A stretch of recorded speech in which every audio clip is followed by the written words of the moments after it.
Hello मित्रों, आप सभी का मेरे चैनल भक्ति ज्ञान गंगा सागर में स्वागत है।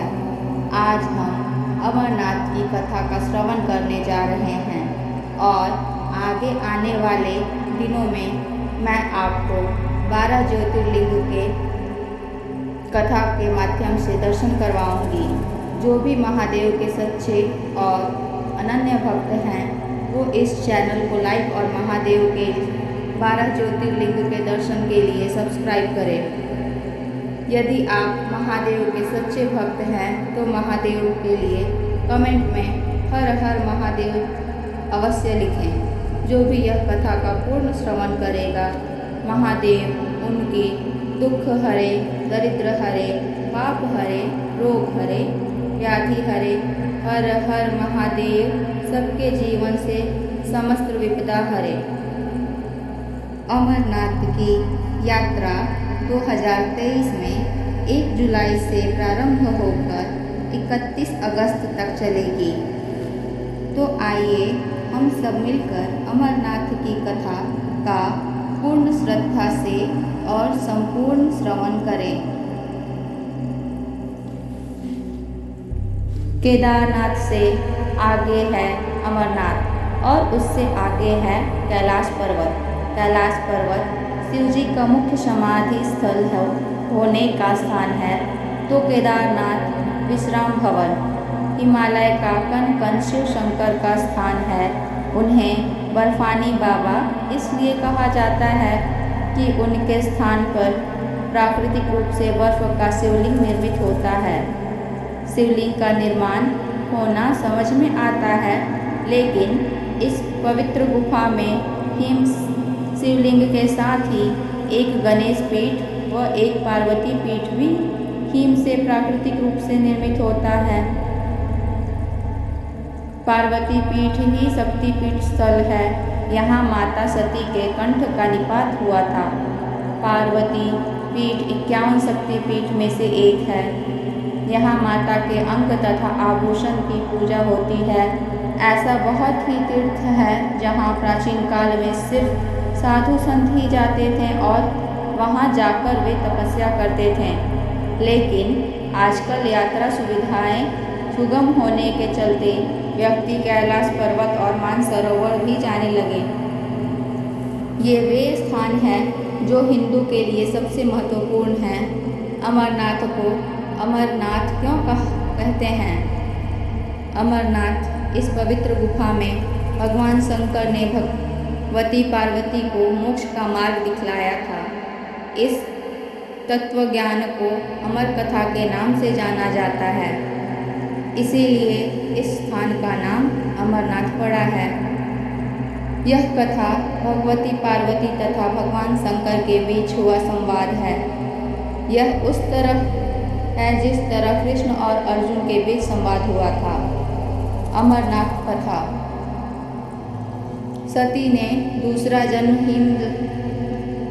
हिमालय राज्य के यहाँ पार्वती के रूप में लिया। पहला जन्म वे दक्ष की पुत्री थीं तथा दूसरे जन्म में वो दुर्गा बनी। एक बार पार्वती जी ने शंकर जी से पूछा, मुझे इस बात का बड़ा आश्चर्य है कि आपके गले में नरमुंड माला क्यों है? भगवान शंकर ने बताया, पार्वती, जितनी बार तुम्हारा जन्म हुआ है उतने ही मुंड मैंने धारण किए हैं। पार्वती जी बोली, मेरा शरीर नश्वर है, मृत्यु को प्राप्त होता है, परंतु आप अमर हैं, इसका कारण बताने का कष्ट करें। मैं भी अजर अमर होना चाहती हूँ। भगवान शंकर ने कहा, यह सब अमर कथा के कारण है। यह सुनकर पार्वती ने शिवजी से कथा सुनने का आग्रह किया। बहुत वर्षों तक भगवान शंकर ने इसे टालने का प्रयास किया, लेकिन जब पार्वती की जिज्ञासा बढ़ गई तब उन्हें लगा कि अब कथा सुना देना चाहिए। अब सवाल यह था कि अमर कथा सुनाते वक्त कोई अन्य जीव इस कथा को न सुने। इसलिए भगवान शंकर 5 तत्वों पृथ्वी, जल, वायु, आकाश और अग्नि का परित्याग करके इस पर्वतमालाओं में पहुंच गए और अमरनाथ गुफा में भगवती पार्वती जी को अमर कथा सुनाने लगे। अमरनाथ गुफा की ओर जाते हुए वे सर्वप्रथम पहलग्राम पहुँचे, जहाँ उन्होंने अपनी नंदी बैल का परित्याग किया।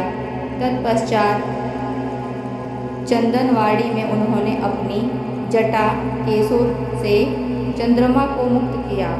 शेषनाग नामक झील पर पहुंचकर उन्होंने अपने गले से सर्प को भी उतार दिया। प्रिय पुत्र श्री गणेश को भी उन्होंने महागुणस पर्वत पर छोड़ देने का निश्चय किया। फिर पंचतरणी पहुंचकर शिवजी ने पांचों तत्वों का परित्याग किया। सब कुछ छोड़कर अंत में भगवान शिव ने इस अमरनाथ गुफा में प्रवेश किया और पार्वती जी को अमर कथा सुनाने लगे। सुखदेव, जब भगवान शंकर इस अमृत ज्ञान को भगवती पार्वती को सुना रहे थे तो वह एक शुक्र हरा कंठ फोड़वा या हरी कंठ वाले तोते का बच्चा भी यह ज्ञान सुन रहा था। पार्वती कथा सुनने के बीच बीच में हुंकार भरती थी। पार्वती जी को कथा सुनते सुनते नींद आ गई और उनकी जगह पर वहाँ बैठा एक शुक्र ने हुंकार भरना प्रारंभ कर दिया। जब भगवान शिव को यह बात ज्ञात हुई तब वे शुक को मारने के लिए दौड़े और उनके पीछे अपना त्रिशूल छोड़ा। शुक जान बचाने के लिए तीनों लोकों में भागता रहा। भागते भागते वह व्यास जी के आश्रम में आया और सूक्ष्म रूप बनकर उनकी पत्नी वटिका के मुख में घुस गया। वह उनके गर्भ में रह गया। ऐसा कहा जाता है कि ये 12 वर्ष तक गर्भ के बाहर नहीं निकले। जब भगवान कृष्ण ने स्वयं आकर इनसे आश्वासन दिया कि बाहर निकलने पर तुम्हारे ऊपर माया का प्रभाव नहीं पड़ेगा, तभी ये गर्भ से बाहर निकले और व्यास जी ने पुत्र कहलाए। गर्भ में ही इन्हें वेद, उपनिषद, दर्शन और पुराण आदि का सम्यक ज्ञान हो गया था। जन्मते ही श्री कृष्ण और अपनी माता पिता को प्रणाम करके इन्होंने तपस्या के लिए जंगल की राह ली। यहीं जंगल में शुक्रदेव मुनि के नाम से प्रसिद्ध हुए। हे प्रभु, जिसके कानों ने इस कथा का श्रवण किया है उन पर अपनी कृपा बनाए रखना। आप सब कमेंट में हर हर महादेव अवश्य लिखें और सब्सक्राइब कर अपनी श्रद्धा महादेव को समर्पित करें। धन्यवाद।